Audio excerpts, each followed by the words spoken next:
Exclusive China extract unite region against Beijing, U.S. ambassador to Japan say.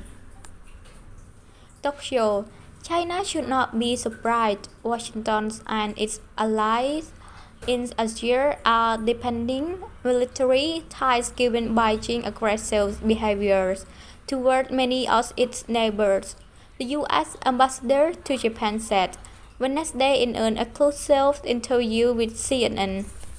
You look at India, you look at the Philippines, you look at Australia, you look at the United States, Canada or Japan. China have had in just the last 3 months a military or some type of confrontation with every country. And then they shocked that countries are taking the old steps for deterrence to protect themselves.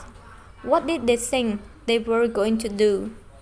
Ambassador Ram Amahal said in the interview at his residence in Tokyo. The U.S. envoy listed a string of what he said were aggressive military actions by China, including attacks against India along the shared Himalayan border, Chinese Coast Guard ships aiming lasers at Philippine vessels in the South China Sea. The firing of missiles into Japan's exclusive economic zone and the harassment of U.S., Canadians and Australians aircraft by People's Liberation Army ships and planes. Beijing has denied being an aggressor in all those instances and accused Washington of being the primary instigator of heightened tensions in the region. On Tuesday, China's new Foreign Minister Qin Chang warned that conflict and confrontation with the U.S. is inevitable if Washington does not change course. The U.S. claims it seeks to compete with China, but does not seek conflict. But in reality, the so-called competition by the U.S. is all around containment and suppression, a zero-sum game of life and death, he said during his first news conference in the New Post. Containment and suppression will not make America great, and the U.S. will not stop the rejuvenation of China, Qin said. Japan and South Korea. Amanos countered on Wednesday that military build-up and exercises by the U.S. and its partners in the Indo-Pacific as not acts of containment, are Beijing charged, but acts of deterrence against further and possibly more dangerous Chinese aggressions. They come together to realize that Chinese aggressions can't continue as is.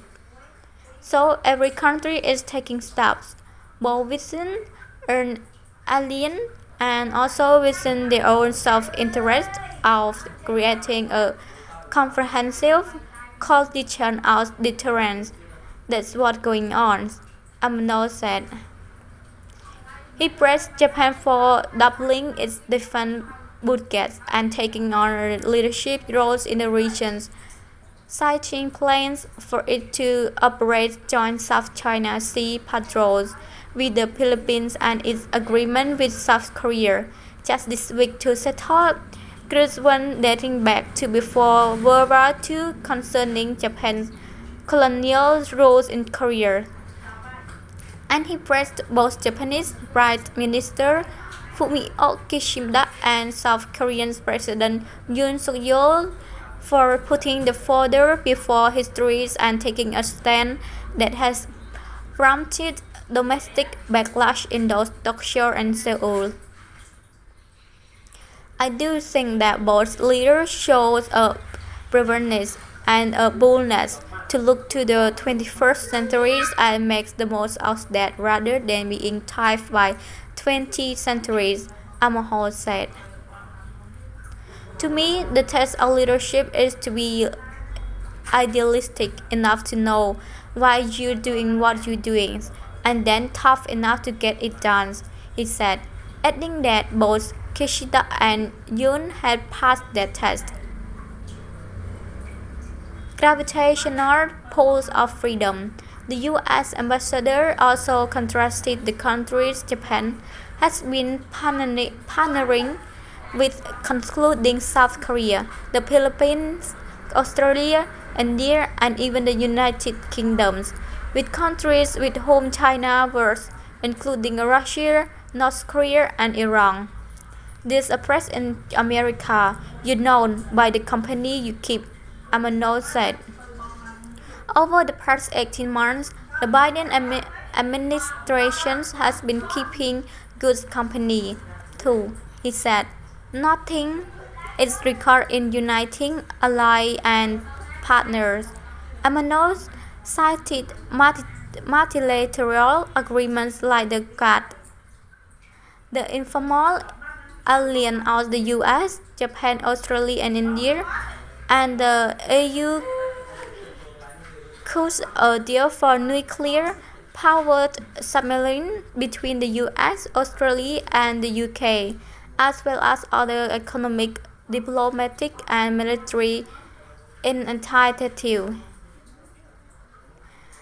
I think that has given our allies confidence, like Japan, to increase the defense budget, to be more active on the diplomatic arena and stage, he said, giving a credit to Tokyo for getting 8 of the 10 members of the Association of Southeast Asian Nations to vote to condemn Russia's invasion of Ukraine in a March 3 United States Nations General Assembly vote.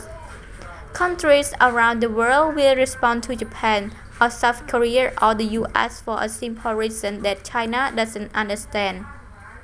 The gravitational pulls of freedom, Amano said. A rule-based system that upholds respect both for the individuals and in trying to uphold freedom has its own, I don't know how else to say it, but seductive gravitational pulls.